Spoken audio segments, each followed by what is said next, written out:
Time. Okay, I think that's it. What's up, everyone? Hi. So if you're watching, it's the same thing as last time. 45 seconds behind. Yeah, 45-second lag time. Yeah. So yeah, it's about like 40 seconds. So everything you guys say or do or see us doing happened already 45 seconds in the past. So kind of still live, but yeah. I don't know. And we decided to call the show the Peeps. The Peeps show, that's right. Yeah. So if you knew us in the past, it used to be Marshmallow and the Peeps. Shout out to Marshall. I miss you. But so now it's just the Peeps because there's no Marshall. He was the Marshmallow. Yeah. And other than that, we're just gonna keep that as Marshmallow or the Peeps episode 2. There it is. Oh, there it and mute that. And yeah, I guess that's where we're going. And it's a Friday because Evan had I had some saying to do. Had some stuff. I'm behind on work, but get this stuff. Seconds, everything you guys. All right. Yeah, so that's good. Yeah, we were kind of busy. Yeah, it's college been stuff. Really stressful week. It's midterm week. Yeah. So not a fan. October's really, really rough. And it's starting to get cold too. Yes. So we got that Midwest weather. And Meg's sick too. Yeah. So I don't want to get sick. Shout out to Megan. She's sick. Meg. She's quarantined in her room. You should watch our show. She's asleep. But you know, I wanted to ask you this question. Oh, here we go. I was thinking about this for some reason. Yeah. During lunch. Yeah, I started thinking about it. It's kind of like a little bit. Okay. But I wanted to know, at the age of 35. 35. Okay. That's like. That's a long time ago. Or long time ago now. But that's like, you know, that's where you're kind of like going. You know, you're kind of smooth sailing. Not smooth sailing, but you're set. You're set in life. You're doing life. You call us? Megan, did you call us? You okay? All right. What was I gonna say? Oh, all right. I was saying at 35, would you rather have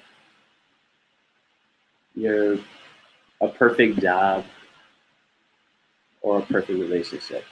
Wow. Okay. One of the extremes. I was thinking about this for some reason. Well, what would you say? Well, what was your thought on this? When I was thinking about it, I was siding towards relationship because I feel like relationships make you happy. But I mean, if you had a perfect job, you would also be happy. What? Megan, are you talking to us? Okay. I don't know who she's talking to. I don't know. But what was it? And I was gonna say relationship because I feel like I feel like you know, if you have the perfect job and you make your money and you're happy. But then I mean I don't know, I was just thinking like at the end of the day when we go to bed, I feel like, you know, all you're living for is your job. And I just feel like living for somebody else tends to make you the happiest. But that's just me. I would go. And it matters what your job is. I would go for perfect relationship, but I would love to have a good job, a great job first. Yeah. But like I always thought, wouldn't you want, you know, you get a job to make good money. What do you do with the money?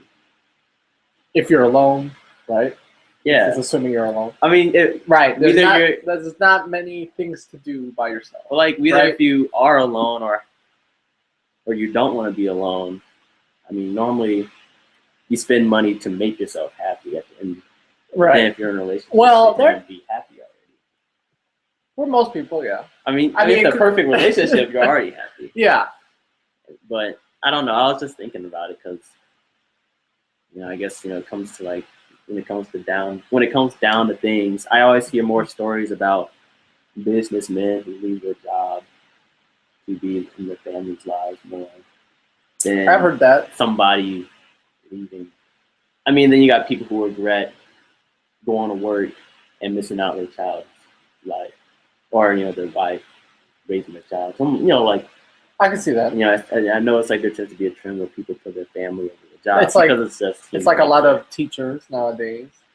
Yeah, mostly are women. I'm not saying all, but mostly. Yeah. Sometimes they'll tend to, once they have their kid, they'll leave teaching for a bit. It makes sense. Like and so yeah, it does make sense. Like, so just thinking about it, just like again to like junior, senior year, graduation, and it's just kind of far from it. I'm trying to slow down that process. Oh yeah, but now I'm just thinking about it all. It seems like everything's happening so fast. It is. It's going by really quick. Like, if I don't know how it's gonna happen for me, but if I ever had a job, like, I don't know. I mean, it would definitely, nothing's ever that extreme. You're like, okay, you have to keep cleaning. Oh, okay. There's nothing ever. Well, feeding off of that, what if you had your great job, right? You worked for it for over 5-7 years. Yeah. Long time. Yeah, you're pretty much well-based. Right. Yeah. Well-based. You're married, right? Let me check something. Or not married, but like in a long-lasting relationship. Okay? Okay. At the same time, you have this great job you can't find something. Okay. All of a sudden, one day or 1 week, your boss tells you, you work so hard for this company, I'm going to promote you. However, the job is in a different country. But your wife doesn't want to move. Well, and it pays a lot, but you work less. I would do whatever me and my wife decide. Like, truthfully, I feel like making more money is not going to do. Like, if in marriage, we're financially stable, making extra money, you're gonna end up. I feel like if you're unhappy making more money, you're better off just being happy making less money, because you're gonna end up spending the money to make you happy. Right. So it doesn't make sense to go unhappy to get money to make you happy again. You're already happy making the money. Well, what if this promotion was something you waited for a long, long time? Then, I mean, like, personally, all that sounds good because I like to travel. Yeah. And your wife she's content here in the States. Doesn't want to move at all. I would probably stay just because. You would stay. I feel like turn down that. There's no problem. Yeah, I feel like to me, I would rather have my significant other to be happy than to make more money. And like I don't know what it's like to work in that situation since I never had a career going. But I feel like I'm gonna put my wife over my career, and I feel like my wife is gonna make me happier than how well I do in my job. So I feel like I would choose my wife over this job accomplishment because I feel like it's what would make me happier. What would you do now? Well, like so now, like, this is where different values will come in. It's interesting. Yeah, right. I can see where this is going. If I was in that situation, it would be really hard for me to turn it down right away. It'd be very, very difficult. Well, yeah, it would be difficult. And I think it would lead into an argument because I'm passionate about what I do. Work for. And I also love to travel. And so someone that's keeping me in the States, it would keep me disappointed. I would have to respect, It's understandable. So we'll have to work out something, but I do what I can to be as flexible with the job and with my home life. Like, I'm thinking about it too. If you worked in another country, not only are you affecting just your wife's decision to stay, whatever her reason would be to stay. You're already like, oh man, what about if I have children? We're gonna have some children grow up in Germany. Your family's in America. So they might not, I don't know how often you'll see their grandparents. You're not gonna have the American. I don't know. Like, it'll definitely be a different lifestyle for your family just because you're not where you grew up. And if you travel, unless you're abroad for the rest of your life. If he says, okay, now I want to send you to Berlin, and then now I want to send you to Japan. I enjoy that. I would too. I understand. I would really enjoy that. Like, now that my my best friend Andre, his sister, I forgot exactly what it's called, but she does stuff with the government, Mm-hmm. and they put her in different countries around the world like every 2 years to like.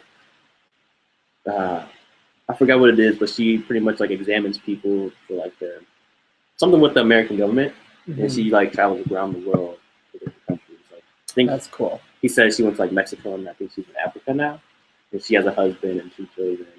You know, all of her, he was telling me like her children know like different languages. And See, stuff. that's cool. But the down part, like, yeah, it's a cool job, and then like her husband, you know, since they're moving around a lot, he has to adapt. But then on top of that, you know, like that sounds really cool. But then, you know, you think about it, you never really have a stable home because you just can't stay put. You know, I kind of want a home where I could just settle down for 15 years and say, this is where my nest is, and come back. You know, you have all your memories, you have your battle scars, you know. The bells. You know, like that's the stuff that, you know, I think about that with my old house, and we just moved last summer. And the really thing back to your, right? Did you move back to, or? We moved from we went to a new house. Okay. And the thing that I guess made my old house so special was I call them quote battle scars of the family, because you just have like we have silly putty stuck on the carpet from when we were like 5 and 6, you know, holes in the wall, you know, all this battle scars, you know, so wear and tear, and it's like even though this is like a tiny house, it's like, you know, it's like that's our house, you know, that's all us, you know, that's our scars. You built that. Yeah, you know, it's kind of like, I don't know, it feels like kind of like your first car. But, you know, then when you get like a new luxury, you know, but then like, once you get yourself a Camaro, you're pretty straight after a while. Yeah. You know, it's like, oh man, you know, I'm going to miss my Oldsmobile. But then once you see a Camaro, you're like, okay, you know, I could see you later. I could depart. But, you know, I guess that's my plan in the future. I want to kind of just settle down somewhere. And then it'll be neat. But I feel like that's going to be cool, though. Like, if I had a job like that, I think it would be really beneficial when you're really young to take a job like that. Yeah, that's my plan. And then settle down. That's my dream. So you can say, I did all this right before I hit 40. That's what 50, you know. That's what I really want to do. I always talk to Trisha about this a lot, and I'm pretty sure she's working right now. By the way, shout out to Trisha. Yeah, shout out to Trisha. And I know if we got like some other viewers, so if one of those viewers happens to be my friend Waylon, if you're viewing this, you're a good friend, man. Is that your Australian friend? Yeah. What's up, Waylon? So I'll tell you, I actually had a dream last night. I'll tell you that after whatever I was about to say. All right, but what was I saying? I was talking to Trisha, and you know, like, to me, you know, traveling is like a really big, like, that's like my dream right there, just to travel. You know, Mike, he loves airplanes. That's his thing. You love your running and your nursing. That's your thing. And me, you know, I want to do this cancer thing. But traveling comes over cancer. You know, like, I mean, it's kind of like, you know. It's like, a weird saying, but yeah. You know, like, you like running, but you want to be a nurse. It's kind of like, I like traveling, but I want to be a cancer. Yeah. It's like that. It's exactly like that. Like, you like them both, like, but you're at one's for career, one's for enjoyment. Yes. Yeah, so it's exactly like that. And it's like a hobby versus job. Yeah, yeah, exactly. So, and I was just thinking, like, man, you know, I tell Trisha this all the time. I actually, in my phone, I have like a list of things you want to do, like places I want to go, but they're like places you never heard of. And you just look these up. Like, are you researching that? Like, I literally sometimes on my computer I just go to netgeoadventure.com and just look at pictures. Fun. Like, it's weird, but like I just daydream about places I want to see. Like I like netgeoadventure.com on Facebook, right? And then you just see all these pictures like waterfalls in Iran. And they're like, what? Like, there's a place in like Vietnam. I think me and Trisha talked about this when we first started dating. There's a park. It's really cool that every spring, the mountains, the snow melts, and the park floods, and people go scuba diving. Wow! So the park is like deep underwater, and you go scuba dive, and there's benches, and you know, it's the park, cool. But it's underwater, and people scuba dive, and it's a lake. The park turns into a lake. Oh my god! Yeah, it is neat. But nobody, I have the name on my phone, but I'm actually gonna pull it up because like I remember we were talking about it, and it was like nobody hears about this stuff. Nobody people tend to just say, "Oh, I'm going to Orlando or Paris or Tokyo." Orlando. You know, all these like mainstream tourist attractions. Yes. But like, let me see. The hidden places are always really interesting, especially their food. I love their food. Which I think it's called Woolen. No. It's in Austria, actually. No, is it? Hold on. It's one of these places. Wow, that's a lot. What's Antelope Canyon in Utah? It's cool. Like hold on, I'm about to take you guys on a tour real trip of like what I look at. Let me go to Google real quick. This is gonna be neat. How do I get there? It was, I think, up screen share. All right, guys, give me a second. Entire screen. I'm about to take you guys on a trip. Share. All right, this is what I do for fun sometimes. Here's what Antelope Canyon looks like. So there's like this other place too where it's like underground called Ruby Falls, and it's like all this stuff's in America, but nobody knows about this stuff. Like that place looks so cool. Whoa. It looks so cool, and it's just Antelope Canyon. And you know, like I tell Trisha this stuff. You know, whenever we get older and get some money, we just want to go on adventures. Just see. Like that place looks like a picture. Let's see. It looks like a picture to me, but it's just canyons. Or like we go to Ruby Falls. Can they still hear us when I do this stuff? I think so. Yeah, I'm gonna see. Ruby Falls. I think this. Where is this place? Ruby Falls something. It's in like the South. South? In the States? Yeah, United States. It's in Tennessee. Oh. It's in Tennessee. It's a inside cave. Wow. Chattanooga, Tennessee. Oh, all right. Here's the place I was telling you guys about earlier. Green Lake, Austria. This is the place I was telling. This is like where it kind of all got started. Ooh. Yeah, it's cool. The park it goes underwater and people go scuba diving in it. So I'm just having a hard time trying to picture how the benches will get underwater. Look, it's a park. But you know, during the summertime the water dries up and it's just a park, you know, trees, benches. But so the park is built so low, I guess, right? No. I think it's just that much snow just melts. Wow. That's a lot. Yeah. And it just looks like a lake. But underwater, it's a park. You know, ice melts off the mountains and stuff. Oh. It's legit, man. Like this is what I do in my free time when I'm just sitting at home. I don't watch TV. I Google places to visit. That's not a bad like thing. It's neat, man. Like all this stuff's legit. And then wow. Let me tell you my last thing, and then we'll go back to the screen. The one place I want to visit, this has been like a dream. It's called Bora Bora Island. I've heard that. Yeah. Bora Bora. In the French Polynesia. I just want to stay in one of those. I want to stay in one of those. And that water is so blue. That's like on the commercial. Bro, like that is literally like an American Airlines commercial. Oh my god! Look, like your back stairs goes into a little ladder to the water. Wouldn't you want to stay in the place? Like I remember, like dude, that's like a month vacation on my phone. I even have the Expedia app. Like that's how like excited I am about this stuff. Like sometimes I'll just Google flights to get to places, and I'll just see how much it costs. And how much does this cost? That one's expensive because just to get to the place, I remember I Googled it.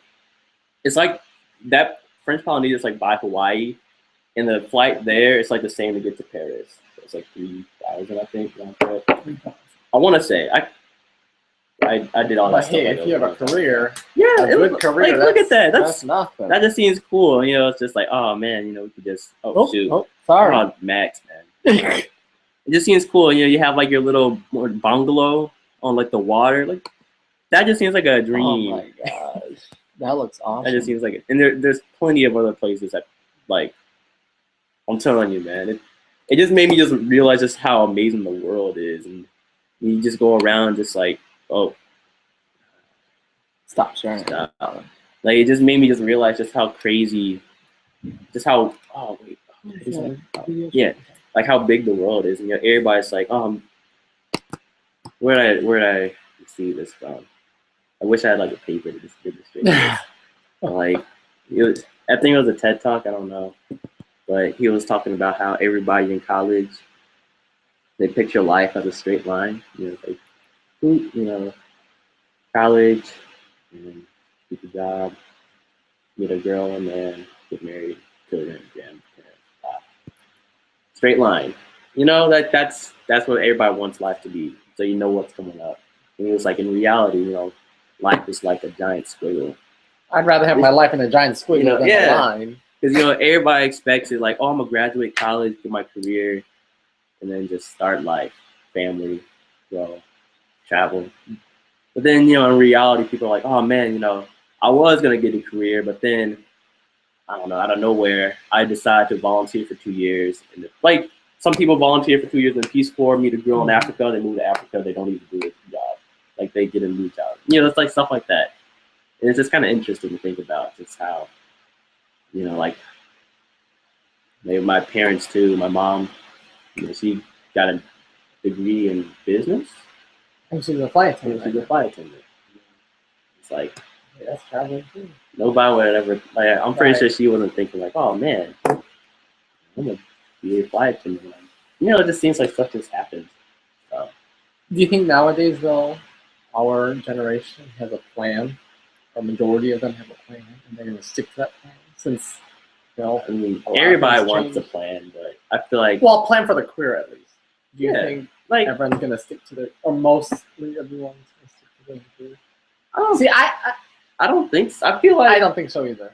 I feel like because I even noticed it at the engineering career fair. I was like, okay, I was looking at the list of all the companies there, and for some reason, FBI was there. So I'm like, okay, maybe the FBI might need some biomedical engineers to, I don't know, help. Investigate stuff. Yeah, that's what I thought it was. Yeah. And I went to the booth and it was like, yeah, we just want FBI agents who are smart. And I'm like, what? I'm not even doing any form of engineering. Like he was like, yeah, you don't. You literally just get a badge and a gun and you're an FBI agent. What? You're not an engineer. You're an FBI agent.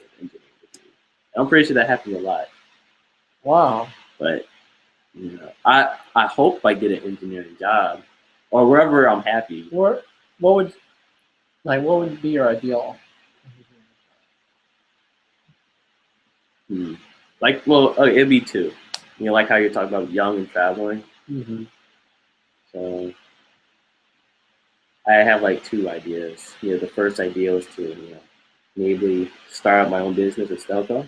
Yeah, that could be one track. Or the other track, while I'm young, get a job that places me around the world to engineering that helps people. Okay. I don't know what. I want to do medical help. And maybe they'll say hey Steven, let's send you to Africa so you can build machines that can help hospitals. I'll be like, okay, that's neat. Or then after that, once you finish that project, we're gonna send you to Japan or India because they need help too. Do some projects over there. It's all right, we'll pay you too. We'll pay for all your expenses. And you got spending cash. It's sweet. And then do that for I don't know, 8 years. And then once I'm grown and trying to just chill, move back to the States, stay place and get family and all that stuff. I think that would be legit. That's a good plan. Yeah, but I don't know how to do that because first of all, you gotta get hired by a job that's gonna throw you somewhere internationally, and then first you gotta figure out how long you're gonna be there for. Truthfully, the only reason I feel like if I were to work internationally, I would want a girlfriend or somebody to come with me. So I feel like I'll be lonely. I just got that from studying abroad. If I were to stay somewhere more than 4 months, I would get lonely all by myself. So does this count for out of the country and the States, or just out of the country? Just out the country. Yeah, that would be. Because in the States, I feel like you can always push it. It's easier. It's easier. And you can make phone calls, and it's easier. But out of the States, you got the big time difference. If you want to send a letter to somebody, it's going to take a week and a half. Currency difference, language difference, and you don't really have anybody to relate to. At the end of the day, you're always struggling to adapt. That's what I thought. If I ever moved out the country, I would definitely want somebody to come with me. Oh yeah, you would get lonely. It's hard to be just thrown in. No, nowhere. Yeah. For the rest of your life, or for most part of your life. It gets really lonely. Crazy. You can make all the friends, but sometimes you just want that American person. An American connection. Or even just not American, but somebody you have a strong connection with already. So you can like go for them for comfort. Interesting. Just yeah. Well, that's my plan. I hope I can fulfill that dream. See all those places I listed. There's plenty of other places that I know in the world that I want to visit. Those are just three or four highlights I showed you.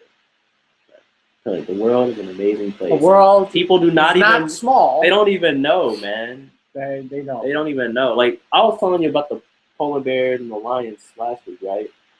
On here, wasn't I? I was talking about my two friends I met in Australia. I met one friend. His name's Vasco. I haven't told you guys, but so I met two friends. I met them because they were sitting at a table talking together, and I came like, "Hey guys, I'm American." They're like, "Oh, you're American." Like we started talking, and he was black, so two black guys in Australia. But so Vasco was from Africa. I forgot what country he was from, but I know it was in the southern part of Africa. It was one of those countries. It wasn't South Africa, I know that. But dude was telling me how in his village. Are you sure I didn't tell you this last week? Are you sure? Yeah. Dude was telling me how in his village, like sometimes if a lion came in, like a lion would come to his village, and they would have to kill it. I was like, wow. I don't think you told this story on the camera. Did I not? Oh. You told me and Megan off. Oh, so I did tell you guys. Okay. And then like the girl who was from I want to say Poland, but not Poland, it's like Iceland. She was coming out, she's like part Viking, like her ancestors were Vikings. Mm-hmm. That their city, civilization, village, it's like required to have guns because sometimes you get polar bears in the village. Polar bears are I think bigger than lions. I think so too. Yeah. So, like the world's interesting. We're all stuck in our American bubble. And you got people out there dealing with polar bears. Lions. Yeah, I know some people that just want to stay in the States. I don't know why. Like they just want to stay in the Midwest specifically, and I'm like, that must be really boring.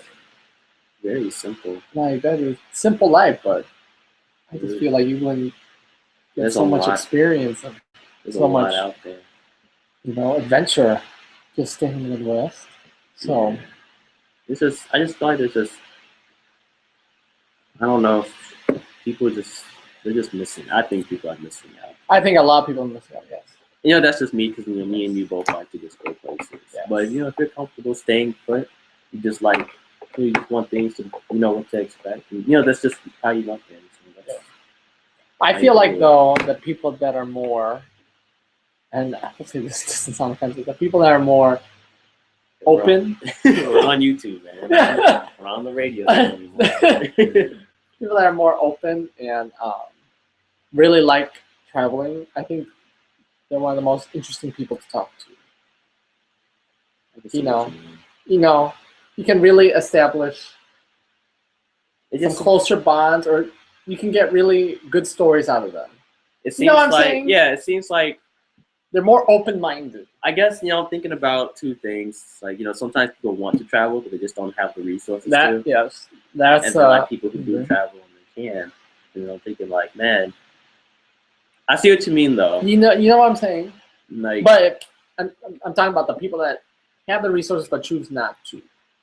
I see what you mean. Yeah. I truthfully. I remember one night, I wasn't taking this as like super serious, but it was in the back of my mind. I was considering it, but I wasn't like super like considering this. Mm-hmm. But I would Google like professional people who travel the world. Oh, okay. And you remember what we did last year? The dude who traveled the world in like 3-4 years. We saw the dude give a speech. Oh, yes. Former graduate. Yeah, and I was actually Googling people and their stories about that. They're talking about like, work on farms in one country and move to like another place, stay at a house and stuff. They see the world, but then at the same time they're like hustling to see the world. Like they're out there like not enjoying. Like, yeah, I feel like it's based on. Well, it seems like it. Like you're enjoying it, but it's like you're not really. It's not like a vacation kind of thing. Right. You're not just laying back. You're just chilling on the beach. You're actually there, putting in work. Probably doing some work you don't want to do, dealing with animals and farms. It's labor, real labor, but you get to travel the world. Mm-hmm. And I was looking at this stuff, and it seemed like I don't want to do that work, but traveling the world would seem fun if I had somebody to go with, like that. But I don't know. Like I was just seeing like people like, oh yeah, after college I just traveled the world, or like they saved up money for like 3 years and then traveled the world for 2. Wow. Like that. Saved a lot of money. Oh. Yeah, there'll be a lot of money saved in college. Yeah. But I feel like if you have a career, you just can't get 2 years off. Yeah. So I feel like you can't really, if you're working at like a diner, yeah, you say, yeah, okay, I'm going to work 2 years. Well, you'd probably get fired. Yeah. But, career, you can't just leave for 2 years if you're at what are those, white collar jobs, or blue collar, whatever. Blue collar, whatever collar job, middle class jobs, right? Yeah, career that you just can't do that. So I truthfully have been thinking, how can I correspond biomedical engineering to traveling the world, and I haven't come up with a solution yet because I feel like there's no travel engineers. Well, there are, but I don't know. Like I actually Googled biomedical engineers who travel the world, and I guess things that come up is like they don't do biomedical engineering, but they do like Peace Corps stuff. I want to do biomedical engineering. See, thankfully, nursing has a specific pathway that's travel nursing. Really? Yeah. Is that what you're doing, or are you doing something? I really want to do that. That would be cool. Yes. So, like, what is travel nursing? So, you get assigned to a hospital. So, there's one where assigned to the hospital through the states, and you get assigned there for 6 months, and after that, you move to a different state for your next assignment within the states. And then there's another one where you can go abroad, and that's more like 2-year assignment, and then move. Okay. So, have you ever thought about doing the Peace Corps? I was thinking about doing the Peace Corps. I don't know. You were? I don't know when. It's really interesting. It never crossed my mind. Because I went to a meeting for an Iowa Advantage scholarship thing, and they're just talking about the Peace Corps. You do it like twice, and it's like 26 months long, 2 months of training, and 2 years gone, and then you get like breaks every so often, and it's all paid for. All you gotta do is just volunteer. But at the same time, while you're gone, you're doing Peace Corps stuff, but you just gotta realize when you do the Peace Corps, you're not living in America. Like the lady told me in the Peace Corps information section that she lived in a house, and she said the 2 biggest things were if she wanted to make a phone call, she had to go to the top of the mountain to get a signal. So she said like every Sunday morning, that's when she would make her phone call. She'll make her trip through the valley to make her phone calls. And then on top of call. Well, I mean, she stayed there for a couple hours. Okay. There were Skype calls and all that stuff. When it's like she went up there, her battery died. Oh my god! Like you forgot to charge. Oh my god! That was fun. But that's Peace Corps stuff. Like you travel the world, but it's not like you're traveling and going. I mean, I don't know, but she didn't like stay in Hilton Hotel. Oh yeah. You're not in a queen size beds. You're with the village that you're working with. Or like she was also saying in her house, every night for her shower, she just had a bucket of water, and that was her limit. Was a bucket of water. So you just had to put your rag in, do that, put your rag in again. Like that was it. You didn't have a thing coming down because you really had to fetch your water, Boom. Like that's take your shower and man. Like you got really. And that's once a night, right? Yeah. That's once a night. Yeah. Every time you shower, so. Wow. I think that's the thing that's kind of hesitant for me. It's that's hardcore. Once you're out there, you can't just be like, you know what, maybe this isn't for me. I don't want to be here for 2 years. you just can't. Signed a contract. You're stuck. For 2 years. Like thinking about that, if you were to start the Peace Corps right now, you wouldn't be done until like 2017. 2 years and 2 months. 2 years living like that.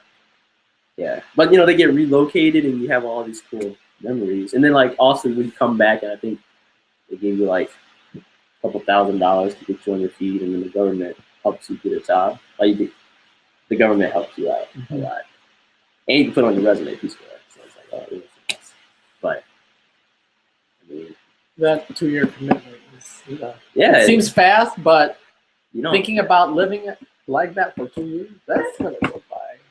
Like it's gonna probably feel like forever. Yeah, but like again, I will only do the Peace Corps if I was with somebody. Like if me and Trish were like, hey, let's go to the Peace Corps in 3-4 years. I'll be like, you know what?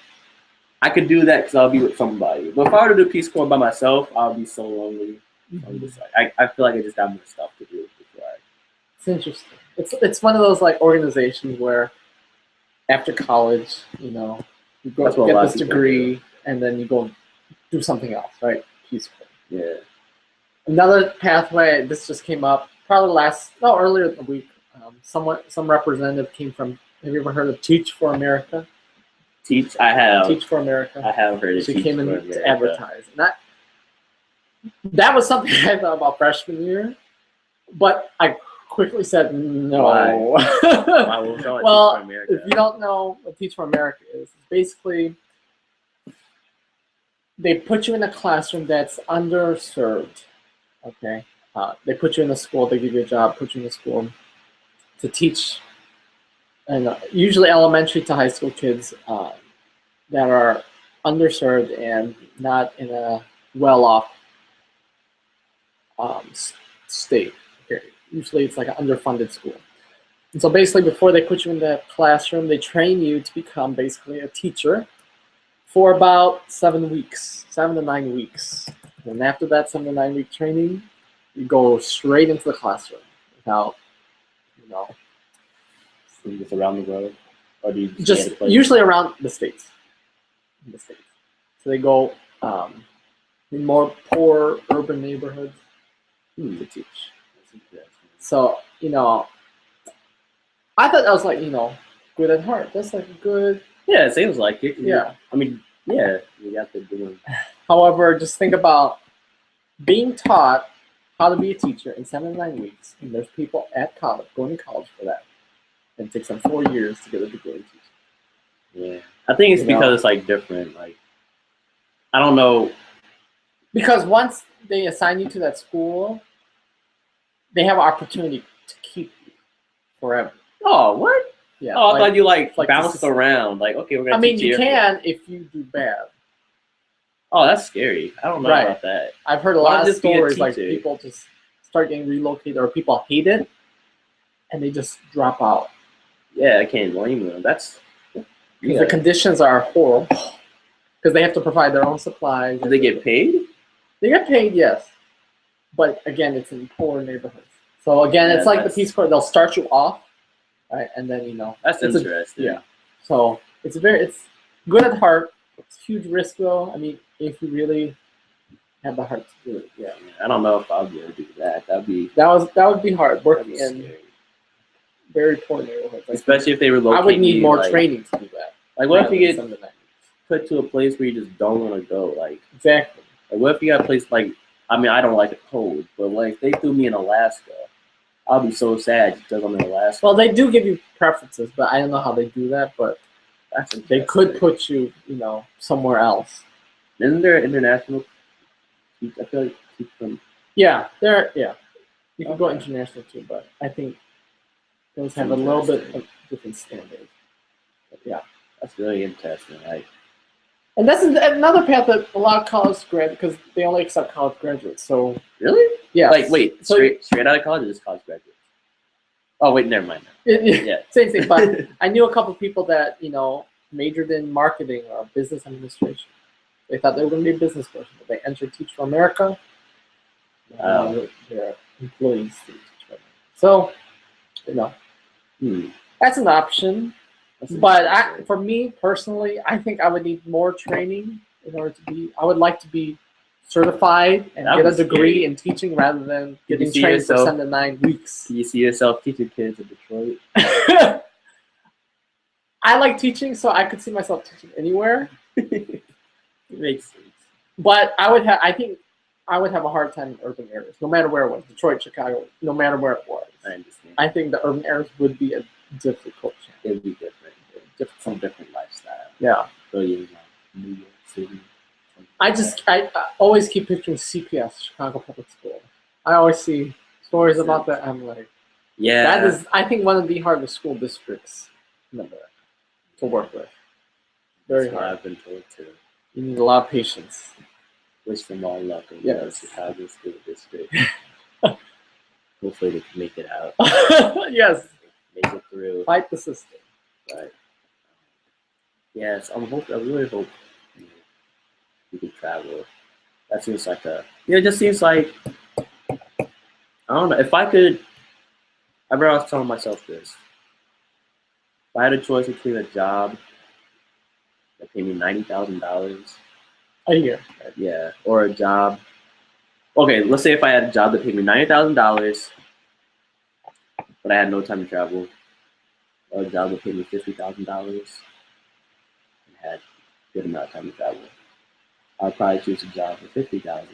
I mean, I don't know financially hard. Right, I was just gonna say, like, would that job support you with all your travel endeavors? Yeah, so it will matter how financially stable I am. But just from my ignorant mind right now, I would choose the $50,000 so I could still live my dream and be happy. The $50,000 is not bad. That's middle class. It's living. It's you're average. You're not so you're not poor, but you're not rich. Yeah, and I feel like if I had $90,000, but I have no time to spend it on traveling is what I want to spend my money on. So I feel like I'm just gonna have all this money and be like, man, I can't even leave to do what I want to do. So I'm just gonna sit in the bank. Right. You're like, yeah, I'll be well taken care of, but I'm gonna be sitting I'm probably gonna be in my job like, man, I wish I could go to Bora Bora Island, but I can't. I got all this money, but I just don't have time. I feel like that would be me sitting at work. That would be probably kind of sad. So just gotta. And you gotta make sure, a really huge thing is that you love your job. Yeah. You gotta make sure you love it, because going into it for the money, that's how it is, man. That's a big risk, because this is what you're going to be doing for the rest of your life. I truthfully hope a lot of people choose the right job. Yeah. I feel like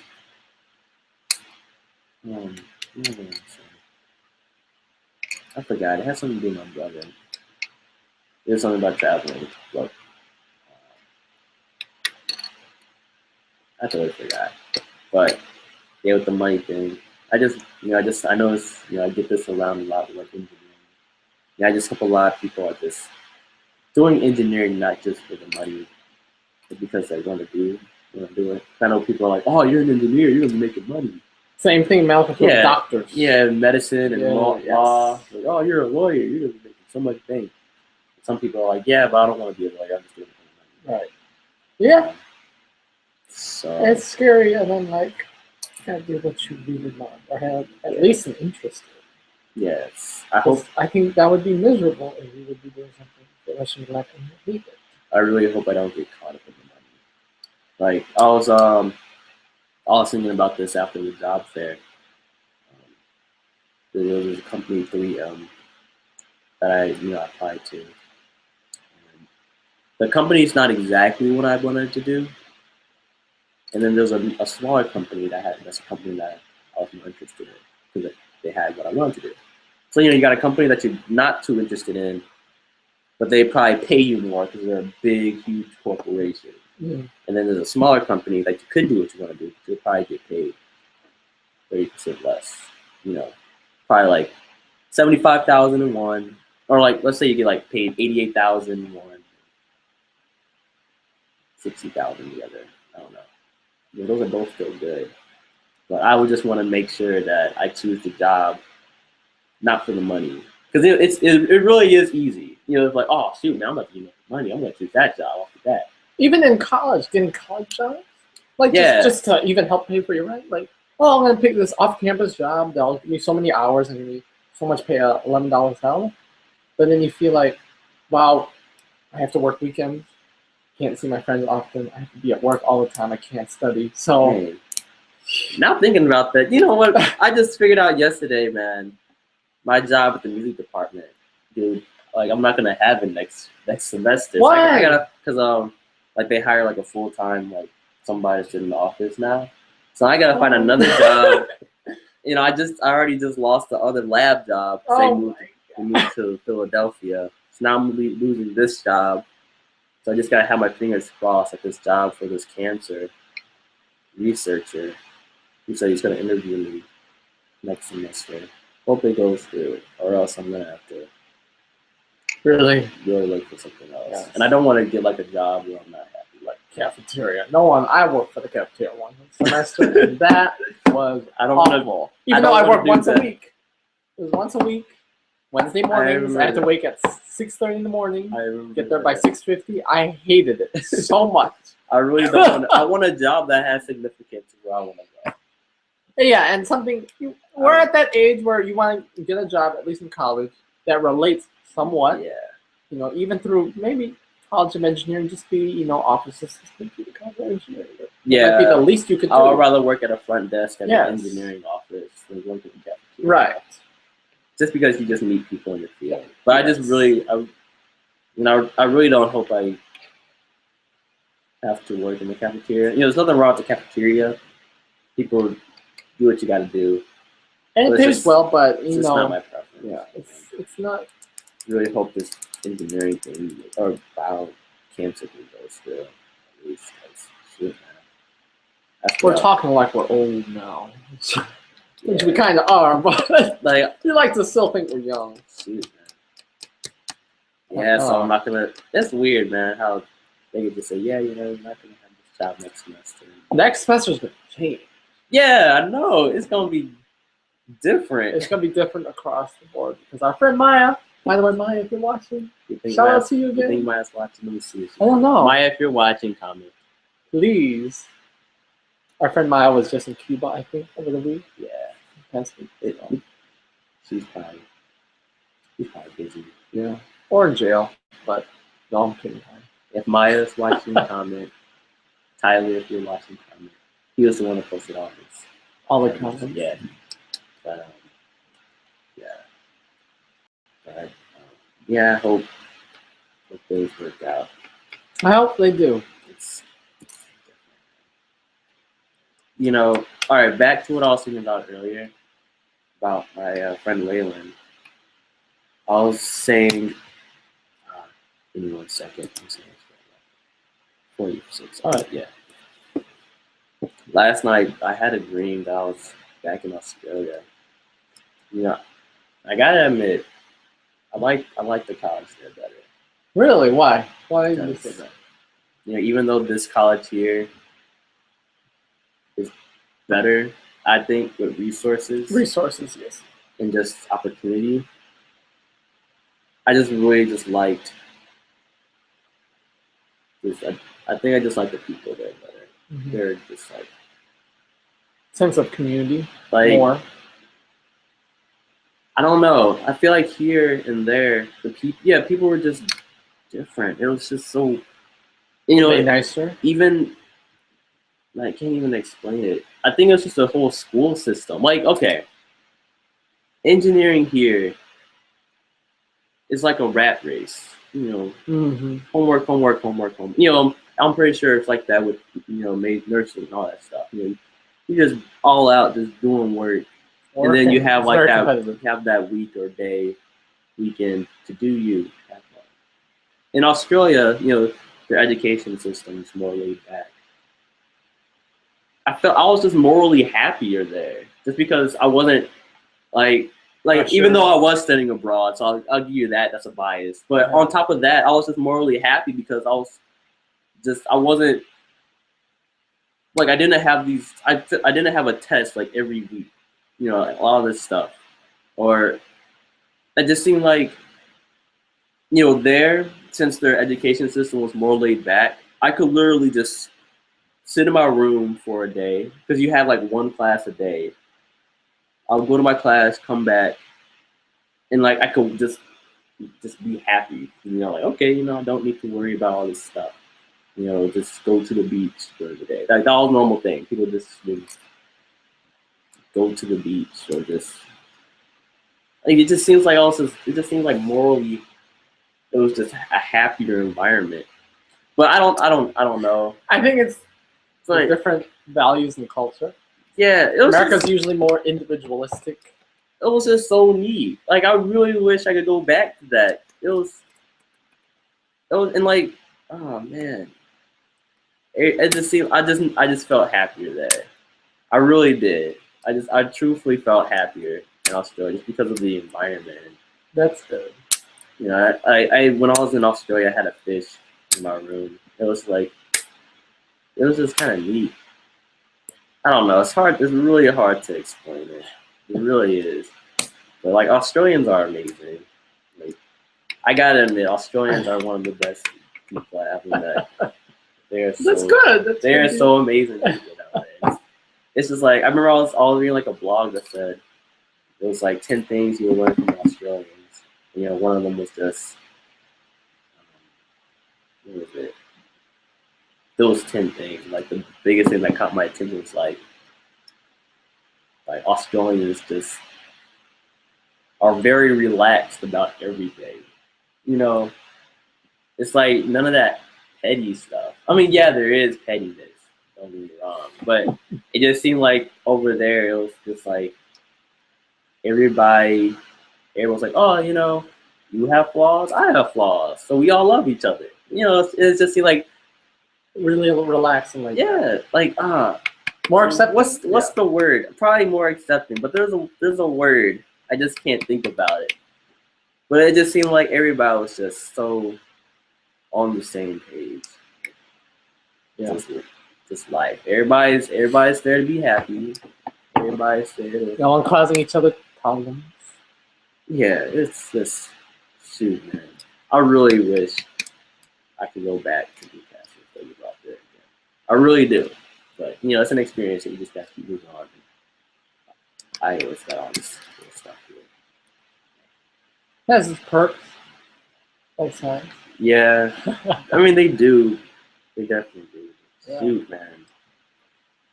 Evan, you should stay abroad. You really well, at this point now, I have to do it over the summer. You really during the semester is hard to coordinate, but yeah, during the summer. What if you took summer school and then? No, you can't do that through the university. You have to go in sequence. Shoot. Yeah, so it's really strict.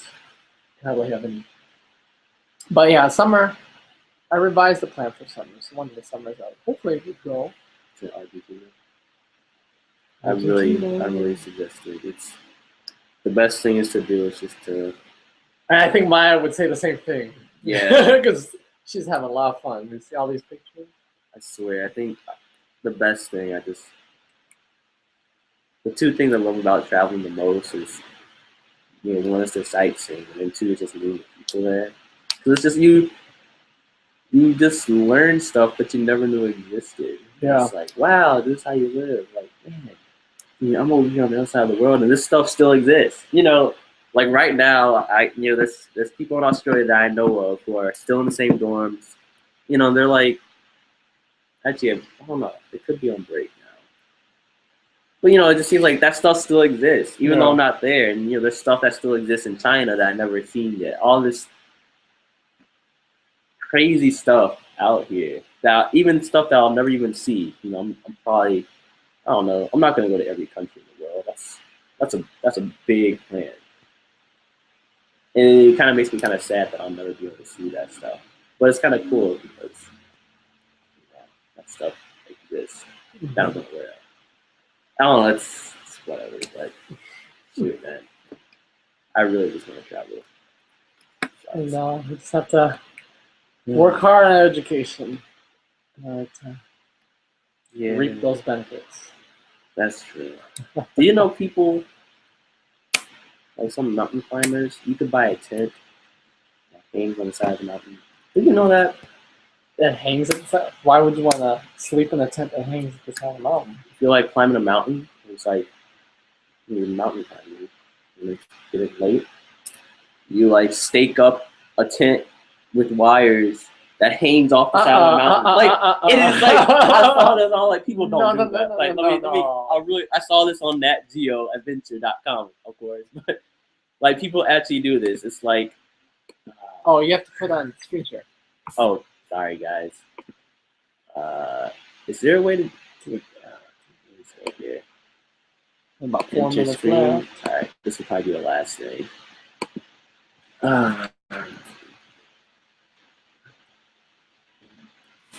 Mountain climbing tips.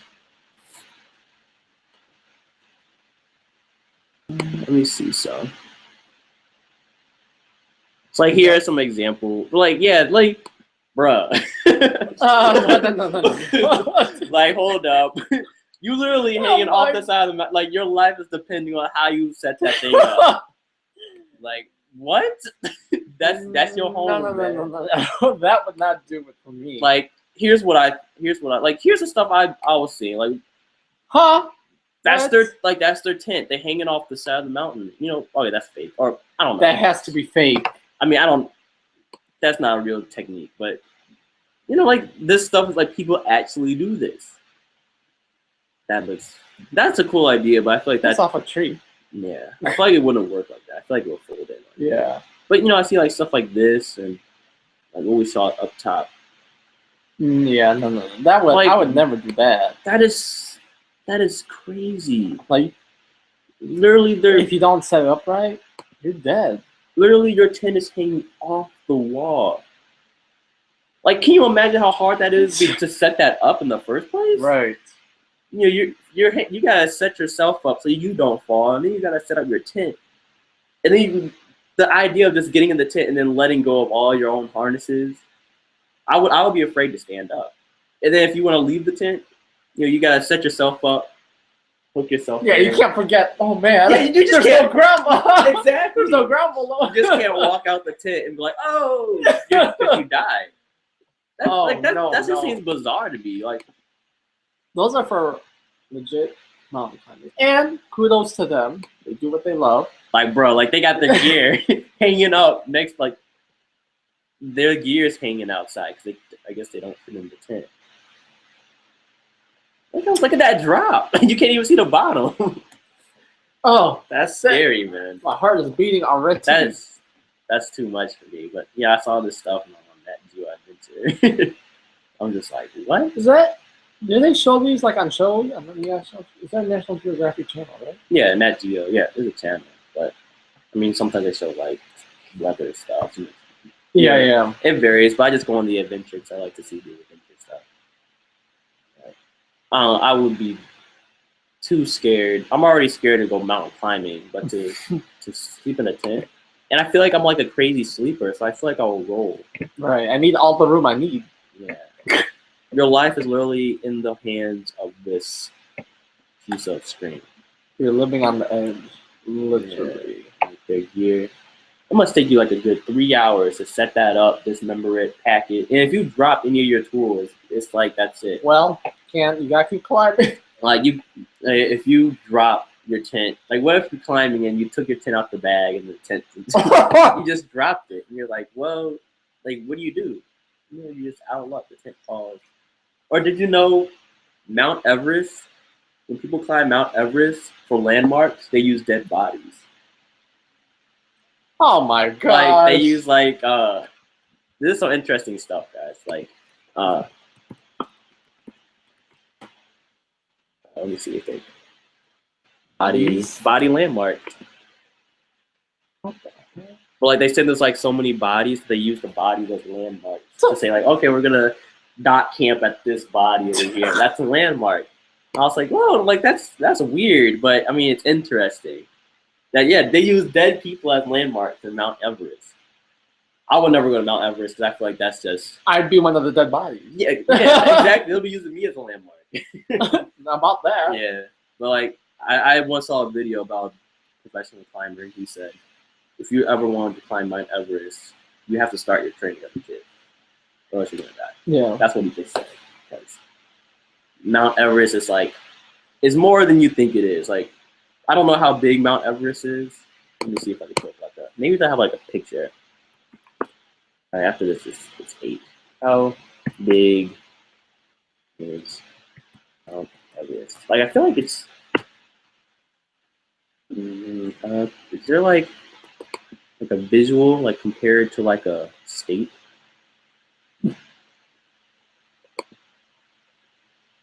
Oh, that's not. No. Right, let me. But look, first, like, I mean, it says Mount Everest. The top is where airplanes fly. Mm-hmm. Like an airplane, bro. Like you could hit an airplane up there. All right, I'm gonna Google how long it takes to climb Mount Everest. How long to climb? Oops. Ever. You know, my list of things on my phone. I also have like there's like 3 mountains in America: Rockies, Appalachian, and Grand Canyons. Okay. Those are also places I want to go to. No, I don't give like days. I guess it just varies. But well, interesting stuff. like, yeah, that is a lot. I think in Red Bull, I don't know. I don't. It could be a different mountain, but I feel like in Red Bull they like do a helicopter somebody to the top. And, oh, is it already stopped there? Yeah. I think they helicopter people to the top, and then like, have you ever seen the commercial with the guys like in a squirrel suit? Yeah. I don't think that's Mount Everest. I doubt it. Yeah, I feel like you'll probably be. I don't know. But yep, that's what goes on in my mind traveling. That was a good talk today. Yeah. We got travel and stuff. So hopefully you guys liked it. It's already 8 o'clock, 8:02 exactly. Yeah. But we'll be back next Thursday for sure, so. Right? No, I think that's physics. Okay. It might have to be Friday. Yeah, we might have to do it again Friday. Yeah, next Friday. I got a physics exam. But thank you all for watching. Yeah. Make sure you leave some comments down below. Thanks, if you want to give us some talking topics for next Friday. But yeah. If you want to talk about adventures, hit me up. Yes, definitely. We love talking about all this stuff. So, all right. Have a good night, guys. Bye.